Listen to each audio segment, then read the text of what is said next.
इसको खोलेंगे कि एफआईआर करवाएं आप? अपने अपने देश में बेरोजगार युवाओं की तो फौज है ही, बेरोजगार बुजुर्गों की भी फौज है। और इस समय के बेरोजगार युवा ही आने वाले दिनों के बेरोजगार बुजुर्ग होंगे। ऐसी ही एक घटना, सीतापुरी घटना सुनिए, देखिए और समझिए कि बेरोजगार युवाओं का के साथ ही बेरोजगार बुजुर्गों की कैसी दुर्गति अपने देश में जारी है।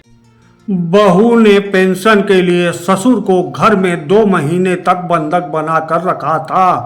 सूचना पर मजिस्ट्रेट पुलिस के साथ पहुंचे और बुजुर्ग को मुक्त कराकर इलाज के लिए हॉस्पिटल में भर्ती कराया, जहां 2 दिन बाद पेंशनधारी ससुर की मौत हो गई। यहाँ तक कि घटना के बाद अब आप इसका विवरण संक्षेप में जानिए। घटना है उत्तर प्रदेश के सीतापुर जिले के कोतवाली क्षेत्र के ग्वाल मंडी मोहल्ले की, जहां के रहने वाले स्वराज प्रकाश अवस्थी 80 वर्षीय को 30,000 रुपये मासिक पेंशन मिलती थी। स्वराज के 2 बेटे प्रदीप और विनोद हैं।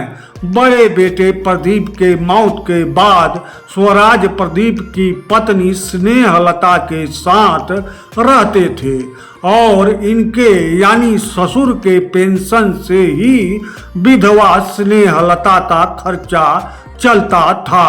अब वर्तमान की स्थिति पर आइए।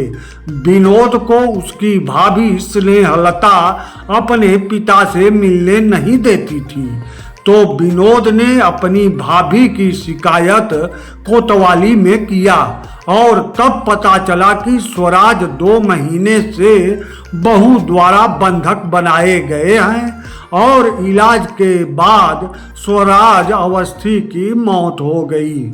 बुजुर्ग को छुड़ाने की इस प्रक्रिया में एक पखवाड़ा लग गया था कानूनी कार्रवाई में। सवाल यह उठता है कि स्नेहलता का खर्चा ही ससुर के पेंशन से चलता था, तो फिर बंधक क्यों बनाया उसने? और बंधक बहू ने ऐसा बनाया कि ससुर की मौत ही हो गई, इससे तो बहू स्नेहलता का ही नुकसान 30,000 रुपये महीने का हुआ, यानी 1,000 रुपये प्रतिदिन। अब यहाँ सामाजिक प्रश्न यह है कि पेंशन पाने वाले बुजुर्ग की यह दुर्गति हो रही है, तो बिना पेंशन पाने वाले बेरोजगार लाचार गरीब बुजुर्गों का देश में क्या हाल होगा? यह विचार लायक प्रश्न नहीं है।